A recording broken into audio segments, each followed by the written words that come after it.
Bismillahirrahmanirrahim. Assalamualaikum warahmatullahi wabarakatuh. Alhamdulillah wassalatu wassalamu ala Rasulillah wa man walah. Subhanaka la ilma lana illa ma 'allamtana innaka antal alimul hakim. Rabbi shrah lana sudurana wa yassir lana umurana wahlul 'uqdatan min alsinatina yafqahu qawlana amma ba'du. Alhamdulillah, kita bertemu sekali lagi dalam siaran kali ini untuk membincangkan tentang soal jawab remeh temeh haji, tapi kita malu nak bertanya.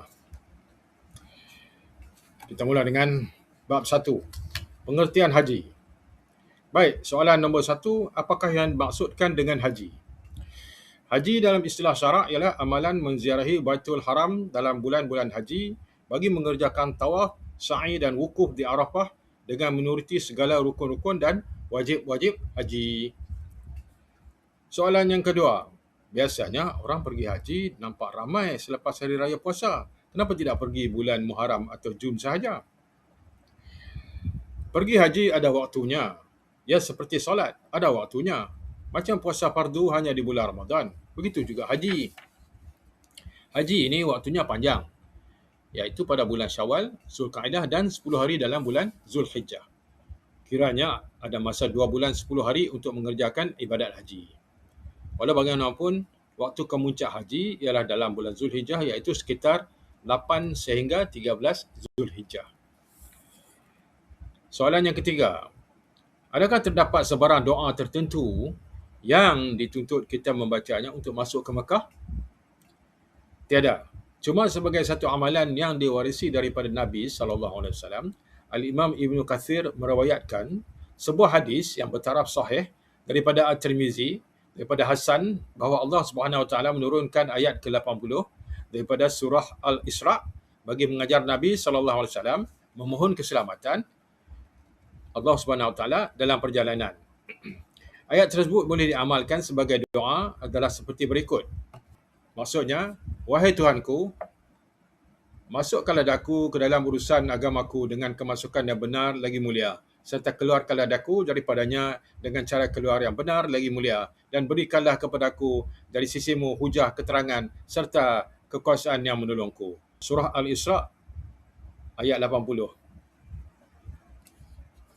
Khasiat dan kafiat beramal. Menurut Al-Imam Al-Khazin, ayat ini turun secara umum, bukannya mengkhususkan Makkah dan Madinah sahaja. Malahan permohonan untuk mendapatkan kebaikan dalam segala urusan. Permohonan untuk sentiasa mendapat bantuan Allah dalam setiap usaha yang dilakukan inilah yang disebutnya oleh Sultanan Nasirah. Sebagai hamba Allah, umat Nabi yang sentiasa optimis untuk cemerlang, kita patut mengamalkan doa ini mengharapkan kejayaan dalam hidup kita. Semangat yang dimotivasikan daripada peristiwa hijrah ini, mudah-mudahan perjalanan ke Tanah Suci yang dilalui menatijahkan pelaksanaan yang sempurna buat kita semua. Baik, soalan yang keempat. Kalau dalam ibadat solat, wajib sehari 5 kali. Kalau puasa wajib setahun, hanya sebulan. Kalau haji berapa kali setahun? Haji hanyalah boleh dikerjakan sekali saja dalam 1 tahun. Soalan kelima. Mengapakah haji hanya dituntut sekali seumur hidup? Bagaimanakah kedudukan orang kaya yang mampu melakukannya lebih daripada sekali? Seorang sahabat radhiyallahu anhu bertanya kepada Nabi SAW tentang kewajipan haji. Adakah ia setiap tahun? Nabi SAW menjawab, yang maksudnya, kalau aku kata ya, nescaya wajib setiap tahun. Kemudian sudah pasti kamu tidak mendengar sebagai mendengar serta menerima dan kamu tidak akan taat. Akan tetapi, ia satu haji sahaja. Seluruh ulama bersepakat menetapkan bahawa haji itu tidak berulang-ulang.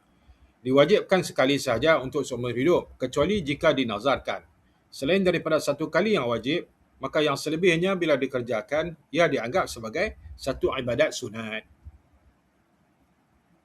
Syariat Islam mewajibkan pelaksanaan haji atas setiap mukallaf sekali dalam seumur hidup. Soalan yang ke-6. Selalu disebut bahawa tahun ini Haji Akbar. Apa maknanya? Akbar maknanya lebih besar. Firman Allah Subhanahu Wa Taala, A'udzubillahi minasyaitonirrajim. Wa azanum minallahi wa rasulih ilan nasi yaumal hajjil akbar. Maksudnya, dan ini satu makluman daripada Allah dan Rasulnya kepada manusia pada hari Haji Akbar. Surah At-Taubah ayat ketiga. Haji Akbar menurut ulama. Yang pertama, Al-Imam Ibn Kathir. Dalam kitab tafsirnya, menjelaskan bahawa Haji Akbar yang dimaksudkan oleh Allah dalam ayat ini ialah hari raya itu sendiri, iaitu 10 Zulhijjah. Yang kedua, Imam Al-Qurtubi, beliau mengemukakan beberapa pandangan daripada salaf bahawa terdapat perbezaan pandangan berhubung Haji Akbar. Yang ketiga, para salaf. Mereka berpendapat Haji Akbar ialah hari Arafah kerana Nabi bersabda yang bermaksud hari Haji Akbar adalah hari Arafah. Antaranya para salaf ialah As-Sawri dan Ibnu Juraij. Mereka mengatakan ia merujuk kepada hari-hari tasyrik. Al-Mujahid mengatakan bahawa hari Akbar ialah Haji Qiran. Al-Hasan dan Atha mengatakan bahawa Haji Akbar adalah ibadat haji secara keseluruhannya, sementara Haji Asghar pula ialah umrah yang dilakukan. Muhammad bin Sirin, beliau berpendapat bahawa ia adalah haji yang dibuat oleh Nabi SAW, iaitu Haji Wada. Ibnu Umar radhiyallahu anhu meriwayatkan bahawa Rasulullah SAW bersabda, Haji Akbar adalah merujuk kepada hari yang ke-10, iaitu Hari Raya Korban. Hadisnya ialah, maksudnya bahawa Nabi SAW bertanya kepada para sahabat pada hari Raya Nahar tentang hari tersebut. Mereka menjawab bahawa ini hari raya. Nabi SAW lantas bersabda, inilah hari Haji Akbar. Al-Tahawi menjelaskan kata nama Akbar merujuk kepada kata nama haji, bukannya kepada hari. Ini bererti apabila mengatakan hari Haji Akbar ialah merujuk kepada kebesaran ibadah haji, bukannya kebesaran hari berlakunya.